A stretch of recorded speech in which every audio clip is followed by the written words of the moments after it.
Today we have a special guest, an award-winning classical pianist, Yunyung Guo, will be with us. Stick around, we're going to learn about her piano journey.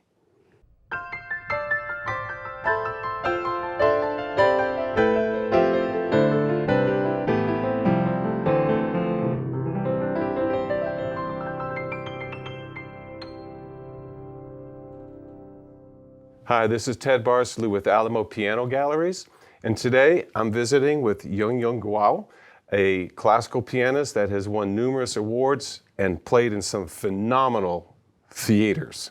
I've read through the distinguished list of the halls and theaters you've played, also some of the awards that you've won, starting with I guess the Manhattan Institute, and then also in Sydney, and then the Gurwitz competition last year. And we're thrilled to have you here.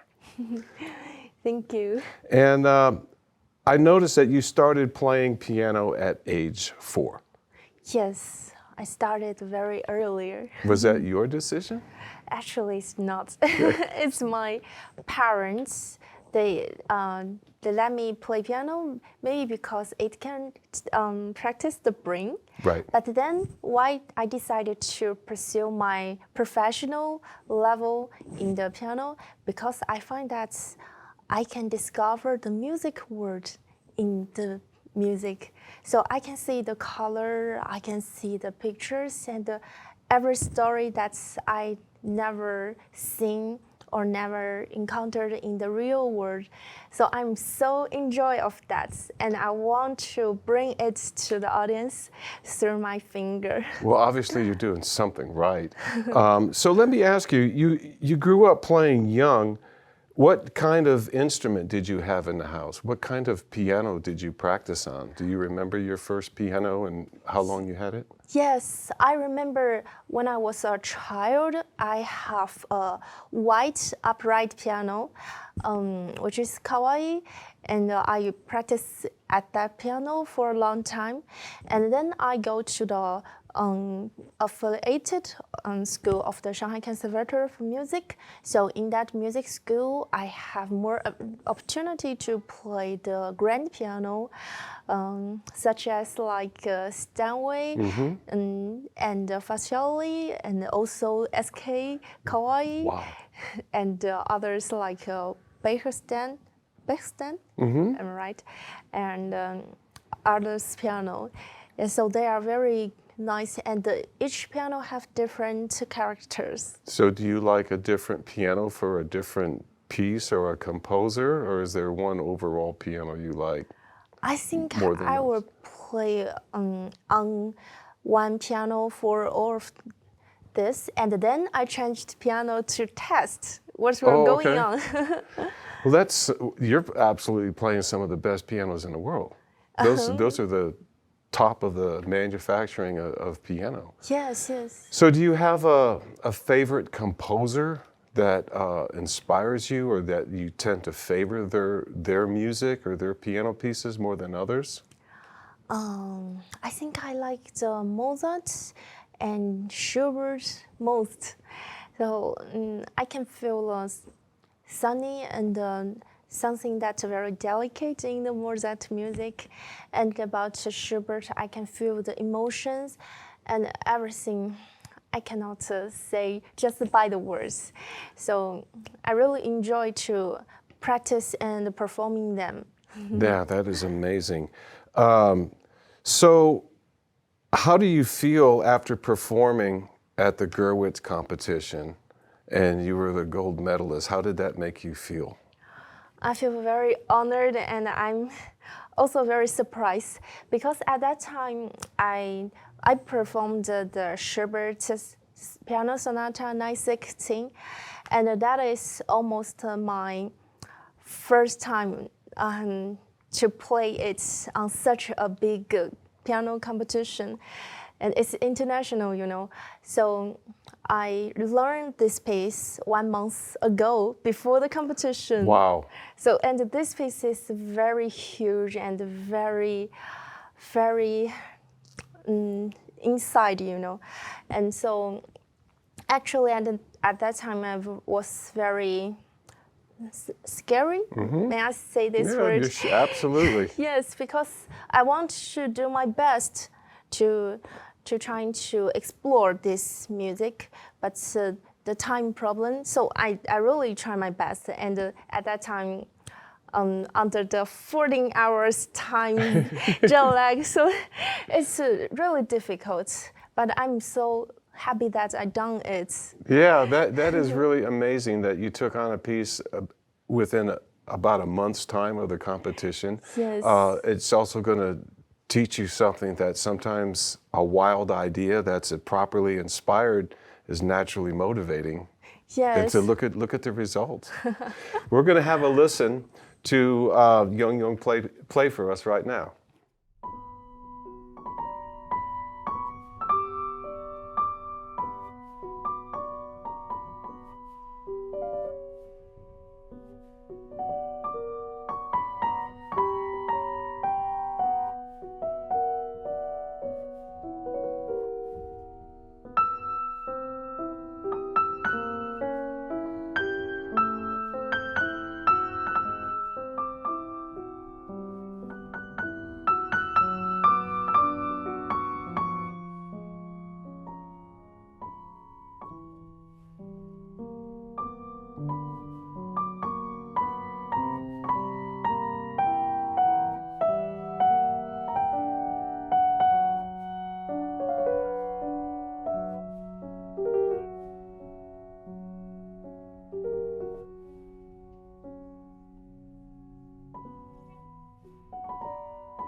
very impressive playing.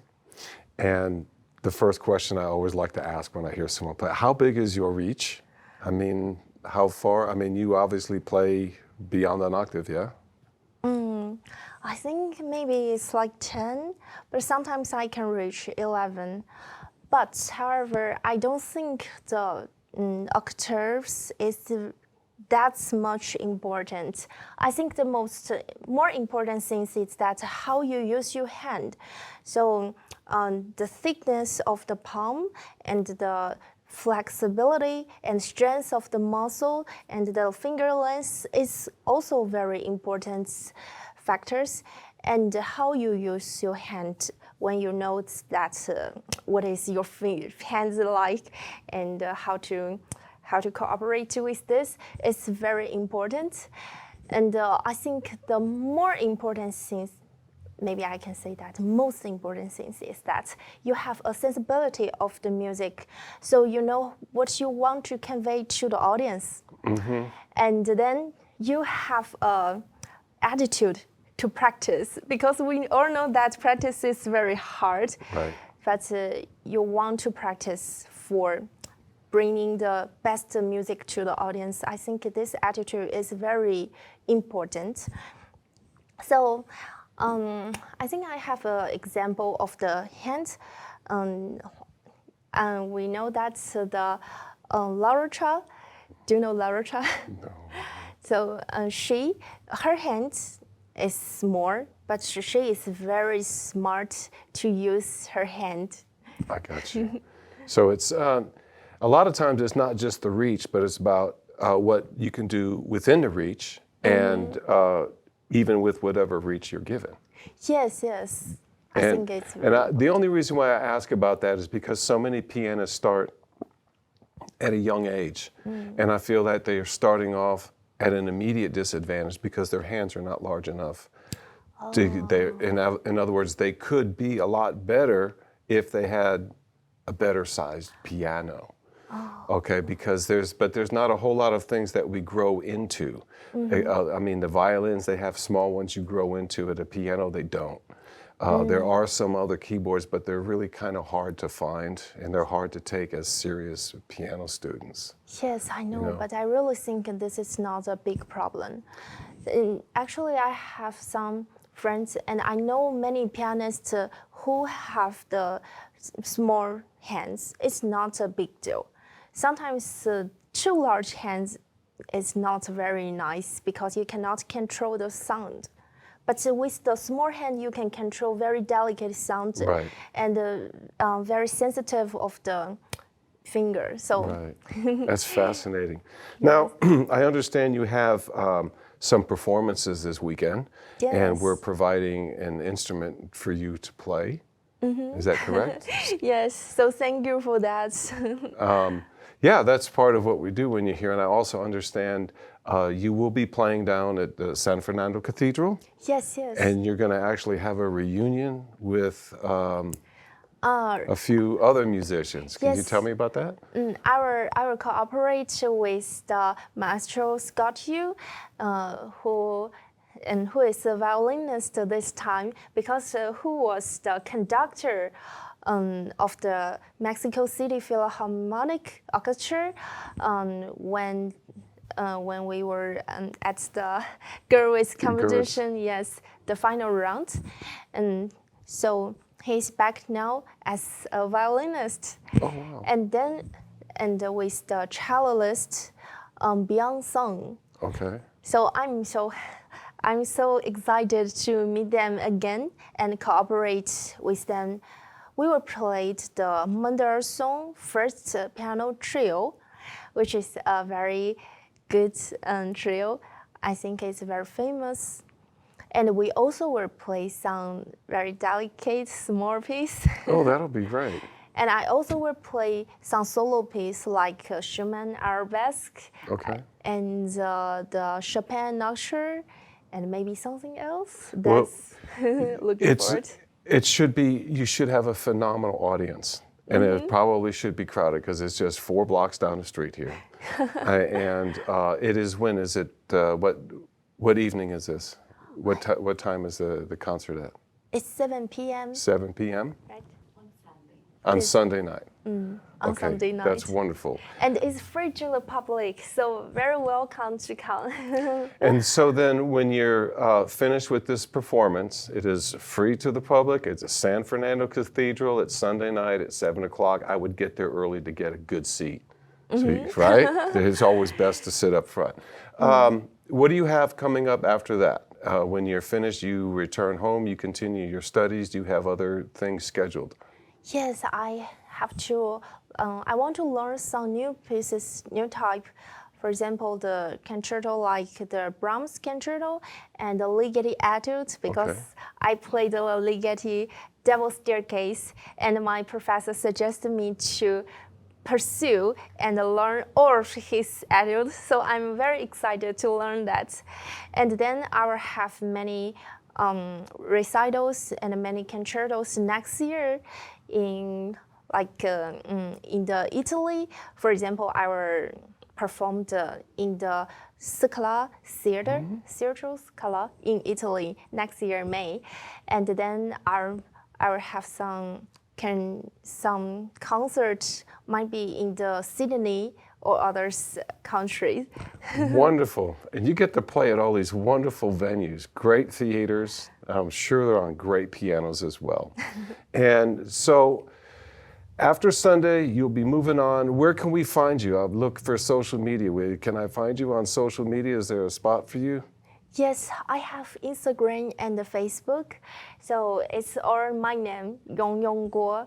Okay. Just Yunyung, And then I have the Red Book and the WeChat in China. It's also my name. Okay. Well, super. So we can find you and keep track of you when you come back this way. Make sure you let us know so we can get a chance to revisit with you and catch up and maybe shoot another video and play. Yes, I'm looking forward. This is Ted Barsley with Alamo Piano Galleries. I've really enjoyed spending time with Yunyung Guo. You can spend some time with her Sunday night at 7 o'clock right down the street at the San Fernando Cathedral for a free concert. Come early and get a great seat, and we'll see you there. Thank you so much. Looking forward to see you.